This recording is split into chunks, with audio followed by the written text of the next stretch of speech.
আমার প্রিয় ছাত্রছাত্রীরা, আশা করি তোমরা সবাই ভালো আছো।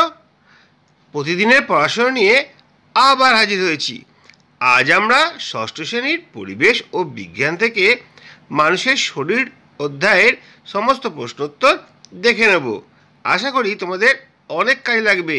যদি ভিডিওটা ভালো লাগে লাইক কমেন্ট শেয়ার করবে।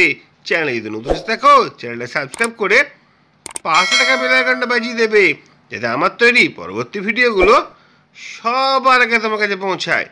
চলো আজকে পড়াটা শুরু করছি।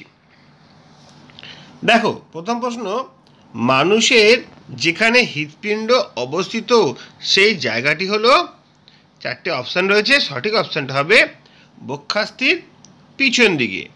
হৃৎপিণ্ডের প্রকোষ্ঠের সংখ্যা হলো 4টি। বাতাস থেকে অক্সিজেন টেনে নেয় ফুসফুস। বল ও সকেট সন্ধি দেখা যায় কোমরে। অশুদ্ধ রক্ত হলো যে রক্তে অক্সিজেনের তুলনায় কার্বন ডাইঅক্সাইডের পরিমাণ বেশি থাকে। মানুষের বুড়ো আঙুলে যে ধরনের অস্থি সন্ধি দেখা যায় সেটি হলো স্যাডেল সন্ধি। সারা শরীর থেকে ঊর্ধ্ব ও নিম্ন মহাশিরা দিয়ে যে অবিশুদ্ধ রক্ত হৃৎপিণ্ডে প্রকোষ্ঠে পৌঁছায় সেটি হলো ডালনিল্য। রক্ত জমাট বাঁধতে সাহায্য করে অনুচক্রিকা। বিভিন্ন রোগের জীবাণু থেকে শরীরকে রক্ষা করে রক্তের শ্বেত রক্তকণিকা বা ডাব্লিউবিসি। হৃৎপিণ্ডের সবচেয়ে বড় কুঠুরিটি হলো বাম নিলয়। আমাদের মুখের লালায় জীবাণু ধ্বংসকারী যে পদার্থটি থাকে তা হলো লাইসোজোম। শরীরে পাহারাদার বা সৈন্যের কাজ করে শ্বেত রক্তকণিকা বা ডাব্লিউবিসি। সারা দেহে বিশুদ্ধ রক্ত ছড়িয়ে পড়ে যার মাধ্যমে, সেটি হলো মহাধমনী। এই মহাধমনীর দ্বারা বাম নিলয় থেকে সারা শরীরে রক্ত ছড়িয়ে পড়ে। রক্তে অবস্থিত প্রোটিন হলো গ্লোবিউলিন। মানব হৃৎপিণ্ডে কপাটিকার সংখ্যা 5টি। রক্তের জলীয় অংশকে বলা হয় প্লাজমা বা রক্তরস। ফুসফুস থেকে অক্সিজেনযুক্ত রক্ত এসে পৌঁছায় হৃৎপিণ্ডের বাম অলিন্দে। পিঠের মাঝ বরাবর যে হাড় থাকে তাকে বলা হয় শিরদাঁড়া, এটা মাঝ। সকল রোগ প্রতিরোধী উপাদান যা দ্বারা গঠিত সেটি হলো প্রোটিন। ডান ফুসফুসে কটি খণ্ড আছে? ডান ফুসফুসে 3টি খণ্ড আছে, আর বাম ফুসফুসে 2টি খণ্ড আছে। হৃৎপিণ্ডের ওপরের ডান দিকের কুঠির নাম হলো ডান অলিন্দ। এক একটা ফুসফুসে প্রায় 10 কোটি বায়ুথলি থাকে। সচল অস্থি সন্ধিতে দুটো হাড় এক অন্যের সঙ্গে লিগামেন্ট দিয়ে বাঁধা থাকে। হৃৎপিণ্ডের পেশিকে বলা হয় হৃৎপেশি। পেশির সঙ্গে অস্থিকে যুক্ত রাখে টেন্ডন। বুকের মাঝখানে যে শক্ত হাড় থাকে তাকে বলে বক্ষাস্থি। বুক ও পেটের মাঝখানে মধ্যচ্ছদা বা ডায়াফ্রাম পেশি থাকে। শরীরে কোথাও কেটে গেলে রক্ত জমাট বাঁধতে সাহায্য করে অনুচক্রিকা। মানুষের দেহে অস্থির সংখ্যা 206টি। ডান অলিন্দ আর ডান নিলয়ের মাঝখানে থাকে ত্রিপত্র কপাটিকা। হাতের পেশিকে বলা হয় কঙ্কাল পেশি। পাকস্থলীর পেশি হলো আন্তর্জন্ত্রীয় পেশি। সত্য না মিথ্যা বলো? রক্তের বেশিরভাগ অংশ হলো জল, এটা সত্য। রক্তের প্রায় শতকরা 90% জলীয় অংশকে রক্তরস বলে। তোমাদের বইয়ের 111 পাতায় এর উত্তরটা পেয়ে যাবে। সত্য না মিথ্যা বলবে? অণুচক্রিকা শরীরে আনাচে কানাচে অক্সিজেন পৌঁছে যায়, এটা কিন্তু ঠিক নয়। লোহিত রক্তকণিকা শরীরে আনাচে কানাচে অক্সিজেন পৌঁছে দেয়। সত্য না মিথ্যা বলো? বাম ফুসফুসের 3টি খণ্ড নিয়ে গঠিত। বাম ফুসফুস 2টো খণ্ড নিয়ে গঠিত, তাহলে এটা হচ্ছে মিথ্যা। লিগামেন্ট পেশির সাহায্যে হাড়কে যুক্ত রাখে, এটা ঠিক নয়। লিগামেন্ট হাড়কে যুক্ত রাখে। টেন্ডন হাড়ের সঙ্গে পেশিকে যুক্ত রাখে। দৈত্যাকার গঠনকে ডায়াফ্রিজম বলে, এটা একদমই মিথ্যা। সত্য না মিথ্যা আছে? শরীরে বাতাস গ্রহণ করার পদ্ধতিকে প্রশ্বাস বলে। রক্তের প্রধান দুটি অংশ হলো রক্তরস ও রক্তকণিকা। রক্তের কোন উপাদান দেহের বিভিন্ন অংশে অক্সিজেন পৌঁছে দেয়? এইমাত্র বললাম, লোহিত রক্তকণিকা বা আরবিসি। মানবদেহের কোথায় অচল অস্থিসন্ধি দেখা যায়? মাথার খুলিতে। রক্তকণিকা রক্ত জমাট বাঁধতে সাহায্য করে। কোন রক্তকণিকা রক্ত জমাট বাঁধতে সাহায্য করে? অণুচক্রিকা। আমাদের হাতের 5টি আঙুলে কটি হাড় আছে? 14টি। বল সকেট জয়েন্ট দেখা যায় কাঁধে ও কোমরে। হৃৎপিণ্ডের অবস্থান বক্ষাস্থি সিদ্ধারার মাঝখানে। তোমাদের পাঠ্য বইয়ে 107 পাতায় এটা রয়েছে। জন্মের সময় শিশুদের হাড় থাকে প্রায় 300টি। 120 পাতায় এর উত্তরটা রয়েছে। দাঁতের সাদা ছোপের কারণ হলো ফ্লোরাইড বা বিষক্রিয়া, এটা 130 পাতায় উত্তরটা রয়েছে। দুটো হিঞ্জ অস্থির উদাহরণ হাঁটু আর কনুই। একটি আন্তঃযন্ত্রীয় পেশি। ভিটামিন বি এর অভাবে কী রোগ লক্ষ্য করা যায়? ঠোঁটের কোণে ঘা ও জিভে ঘা লক্ষ্য করা যায়। কোন ভিটামিনের অভাবে মাড়ি ফোলে ও রক্ত পড়ে? Vitamin C. ত্রিপত্র কপাটিকা কোথায় থাকে? ডান অলিন্দ ডান নিলয়ের মাঝে। হৃৎপিণ্ডের বাইরের আবরণের নাম কি? পেরিকার্ডিয়াম। দুটি শ্বাসরঞ্জক পদার্থের নাম লেখো। হিমোগ্লোবিন আর হিমোসায়ানিন। পালমোনারি কপাটিকা হৃৎপিণ্ডে কোথায় দেখা যায়? ডান নিলয় এবং ফুসফুস ধমনির সংযোগস্থলে। একজন স্বাভাবিক মানুষের হৃদস্পন্দন মিনিটে কতবার হয়? 72 থেকে 80 বার। মানুষের দৈত্যাকার গঠন বা ভ্রমণাকার গঠনকে কি বলা হয়? মানুষের দৈত্যাকার গঠনকে জাইগান্টিজম বলা হয়, আর ভ্রমণাকার গঠনকে ডায়াফ্রিজম বলা হয়। পঞ্জর পেশি কোথায় দেখা যায়? আমাদের পাঁজরের ফাঁকে। হৃৎপিণ্ডের কোন প্রকোষ্ঠ থেকে অক্সিজেন সমৃদ্ধ রক্ত সারা দেহে প্রেরিত হয়? বাম নিলয় থেকে রক্ত সারা শরীরে ছড়িয়ে পড়ে। মহাধমনী দ্বারা এই রক্ত ছড়িয়ে পড়ে। কোন প্রকার রক্তকণিকায় হিমোগ্লোবিন থাকে? লোহিত রক্তকণিকা। অস্থিসন্ধি কাকে বলে? দুটি প্রতিবেশী অস্থি যেখানে একে অপরের সঙ্গে লিগামেন্ট দিয়ে বাঁধা থাকে সেই জায়গাটাকে অস্থিসন্ধি বা হাড়ের জোড় বলা হয়। ত্রিপত্র কপাটিকার অবস্থান কোথায়? বাম নিলয় ও বাম অলিন্দের মাঝে। পিভেট সন্ধি কোথায় থাকে? গলায়।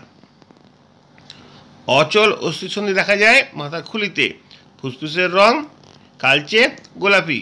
টেন্ডনের কাজ কি? টেন্ডনের কাজ হলো এক ধরনের স্থিতিস্থাপক দড়ির ন্যায় অংশ যা মাংসপেশির উপরে বা নিচে অস্থির সঙ্গে যুক্ত রাখে।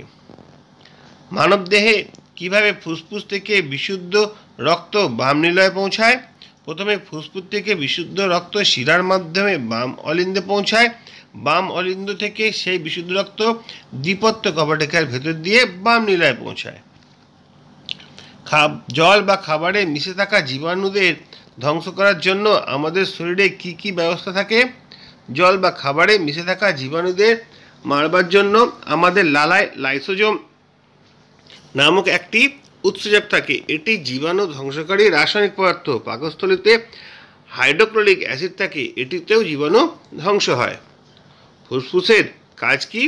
ফুসফুস শ্বাস প্রশ্বাসে সাহায্য করে, বাতাস থেকে অক্সিজেনকে রক্তে পৌঁছে দেয়, আবার শরীরে তৈরি হওয়া কার্বন ডাইঅক্সাইডকে রক্ত থেকে টেনে শরীরের বাইরে বের করে দেয়। শিরা ও ধমনী কাকে বলে? দেখো, খুবই গুরুত্বপূর্ণ প্রশ্ন। হৃৎপিণ্ড থেকে রক্ত সারা দেহে যে নলগুলো দিয়ে যায় সেগুলো হলো ধমনী। তেমনি সারা দেহ থেকে আবার যে নলগুলো দিয়ে রক্ত হৃৎপিণ্ডে ফিরে আসে সেগুলো হচ্ছে শিরা। তোমাদের বই 107 পাতায় এর উত্তরটা রয়েছে। পরের প্রশ্ন, দেহভর সূচকের সূত্রটি লেখো। স্বাভাবিক ওজন বিশিষ্ট ব্যক্তির দেহভর সূচকের মান কত? দেহভর সূচকের সূত্রটি হলো ওজন ভাজিত উচ্চতা স্কোয়ার। একজন স্বাভাবিক ওজন সম্পন্ন ব্যক্তির দেহভর সূচকের মান 18.5 থেকে 25 মধ্যে। সিস্টোল ও ডায়াস্টোল কাকে বলে? এটা খুবই গুরুত্বপূর্ণ প্রশ্ন, দেখবে তোমরা। হৃৎপিণ্ডের পেশি সংকোচনকে সিস্টোল আর হৃৎপিণ্ডের পেশি শিথিল হয়ে প্রসারিত হওয়াকে ডায়াস্টোল বলে। ফুসফুসীয় শিরা ও ফুসফুসীয় ধমনীর মধ্যে মূল পার্থক্য কি? খুবই গুরুত্বপূর্ণ প্রশ্ন, পরীক্ষায় প্রায় দেয়। দেখো তোমরা, ফুসফুসের শিরায় অক্সিজেনযুক্ত বিশুদ্ধ রক্ত পরিবহন করে আর ফুসফুসের ধমনীতে কার্বন ডাইঅক্সাইড যুক্ত দূষিত রক্ত পরিবহিত হয়। ফুসফুসের সমস্যার দুটি লক্ষণ লেখো। ভোরবেলায় দম নিতে কষ্ট হওয়া, শীতকালে শ্বাস নিতে কষ্ট হওয়া। তোমাদের বইয়ে 114 পাতায় এর উত্তরটা রয়েছে। অস্থির কাজ কি? অস্থির কাজ হলো ফুসফুস, হৃৎপিণ্ড, পাকস্থলী ইত্যাদিকে রক্ষা করা, দেহকে নির্দিষ্ট আকৃতি ও কাঠামো প্রদান করা। রক্ত রসের কাজ কি? ইম্পর্টেন্ট আছে, রক্তের কাজ কি ইম্পর্টেন্ট আছে। দেখো, রক্তকে তরল বানায়। এর ফলে রক্ত খাবার হজম হওয়ার পর তৈরি হওয়া মোট ছোট কণাগুলিকে খাদ্যনালী থেকে বয়ে নিয়ে যেতে পারে। শরীরের নানা জায়গায় তৈরি হওয়া দানকারী যৌগগুলি বয়ে ফুসফুসে, বৃক্ক ইত্যাদি জায়গায় পৌঁছে দেওয়া সম্ভব হয়। রক্তের কাজ কি? রক্ত খাদ্যকে দেহের বিভিন্ন অংশে পৌঁছে দেয়। রক্তের মধ্যে থাকা লোহিত রক্তকণিকা অক্সিজেনকে দেহের বিভিন্ন অংশে পৌঁছে দেয়। রক্তের মধ্যে থাকা শ্বেত রক্তকণিকা রোগের জীবাণুর বিরুদ্ধে লড়াই করে। মানুষের শ্বাস এবং নিঃশ্বাস প্রক্রিয়াটি কীভাবে ঘটে? এটা নিঃশ্বাস মধ্যচ্ছদা নামক পেশির সাহায্যে যখন বুকের খাঁচা ফুলিয়ে তোলা হয় তখন বাতাস ফুসফুসের ভেতরে ঢোকে, একে বলে প্রশ্বাস। আবার এই পেশিগুলি ঢিল দিলে বুকের খাঁচা চুপসে যায় আর বাতাস ভেতর থেকে বাইরে বেরিয়ে যায়, একে বলে নিঃশ্বাস। তোমাদের পাঠ্য বইয়ে 115 পাতা থেকে এই উত্তরটা নেওয়া হয়েছে। তবে দেখো, তোমাদের বন্ধুর ওজন 60 কেজি আর উচ্চতা 4.5 ফুট। তোমার বন্ধুর দেহভর সূচক BMI নির্ণয় করো। তোমার বন্ধুর দেহভর সূচক সম্বন্ধে তোমার মতামত লেখো। 1 ফুট মানে আমরা কি জানি? 0.3048 মিটার, অর্থাৎ 4.5 ফুট মানে সঙ্গে গুণ করে দেখা যাচ্ছে 1.35 মিটার। দেহভর সূচকের সূত্রটা হলো ওজন ভাজিত উচ্চতা স্কোয়ার। ওজন ছিল কত? 60 কেজি, সেখান থেকে এটা 1.35 × 1.35 স্কোয়ার আছে বলে দুবার গুণ করতে হয়েছে। ভাগ করলে অ্যান্সারটা যেটা আসবে 32.92। ঠিক আছে, এবার কি দেখতে পাচ্ছি আমরা? 30 থেকে 40-এর দেহভর সূচক অর্থ হলো মোটা হয়ে যাওয়া, অর্থাৎ স্থূলতা হয়ে যাওয়া। এর আছে 32.92, তাহলে আমার বন্ধুর দেহভর সূচক হচ্ছে বেশি, স্থূলতা এর মধ্যে চলে এসছে। তারপর দেখো, মানব দেহে নানা কারণে অস্বাভাবিক বিকাশ ঘটতে পারে। কারণগুলি কি? কখনো যথেষ্ট খাবার না পেলে, কখনো বা বেশি খাবার খেলে, কখনো বা রোগের বা বংশগত কারণে অস্বাভাবিকতার কারণ ঘটতে পারে। রক্তে কোনো রাসায়নিক পদার্থের ক্ষরণ কম হলে বা বেশি হলে অস্বাভাবিক বিকাশ ঘটতে পারে। শিরা আর ধমনীর পার্থক্য কি? দেখো, প্রাচীরগত পার্থক্য হচ্ছে শিরার প্রাচীর পাতলা কিন্তু ধমনীর প্রাচীর পুরু। কপাটিকাগত পার্থক্য হচ্ছে শিরায় কপাটিকা আছে কিন্তু ধমনীতে নেই। স্পন্দনগত পার্থক্য হচ্ছে শিরায় স্পন্দন আছে কিন্তু ধমনীতে স্পন্দন নেই। রক্ত প্রবাহগত পার্থক্য হচ্ছে শিরায় রক্ত প্রবাহ ধীরগতিতে হয়, ধমনীতে দ্রুতভাবে হয়। রক্ত বহন, শিরায় দূষিত রক্ত বহিত হয়, ব্যতিক্রম হচ্ছে ফুসফুসীয় শিরা, কিন্তু ধমনীতে বিশুদ্ধ রক্ত প্রবাহিত হয়, ব্যতিক্রম হচ্ছে ফুসফুসীয় ধমনী। খুবই গুরুত্বপূর্ণ প্রশ্ন, তোমরা ভালো করে পড়বে। তারপরে হচ্ছে স্বাভাবিক পুষ্টির জন্য আমাদের কি কি খাদ্য গ্রহণ করা উচিত? ভালো স্বাস্থ্যের লক্ষণগুলি কি কি?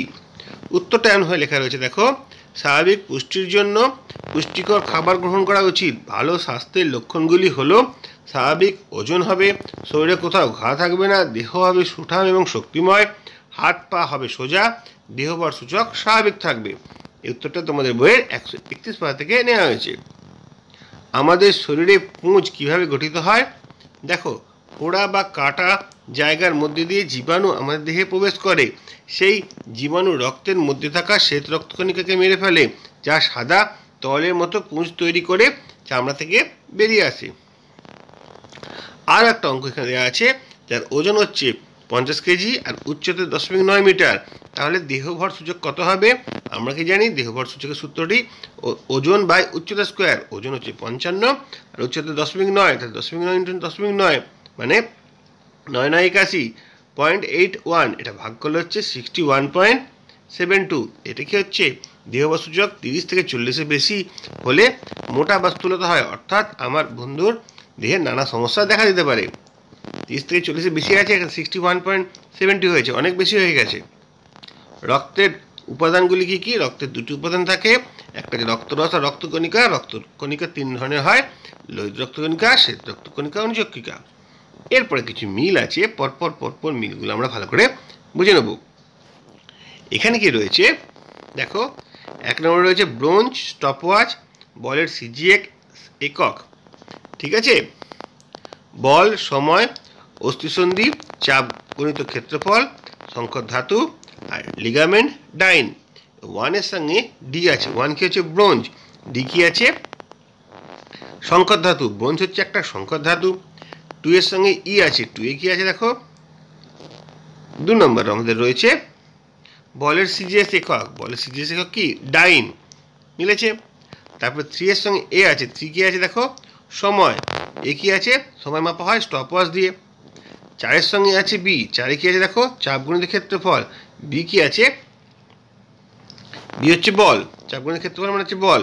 5-এর সঙ্গে আছে সি, 5 কি আছে দেখো 5-এ রয়েছে আমাদের লিগামেন্ট। আর সি কি আছে? সি আছে হচ্ছে অস্থিসন্ধি। লিগামেন্টের সঙ্গে অস্থিসন্ধির সম্পর্ক রয়েছে। এভাবেই আমরা স্তম্ভ মিলগুলো করেছি। আজকের ভিডিওটা এখানে শেষ করছি। যদি ভালো লাগে লাইক কমেন্ট শেয়ার করবে, চ্যানেলে যদি নতুন থাকো চ্যানেলে সাবস্ক্রাইব করে পাশে থাকা বেল আইকনটা বাজিয়ে দেবে, যাতে আমার তৈরি পরবর্তী ভিডিওগুলো সবার আগে তোমার কাছে পৌঁছায়। তোমরা প্রত্যেকে ভালো থাকবে।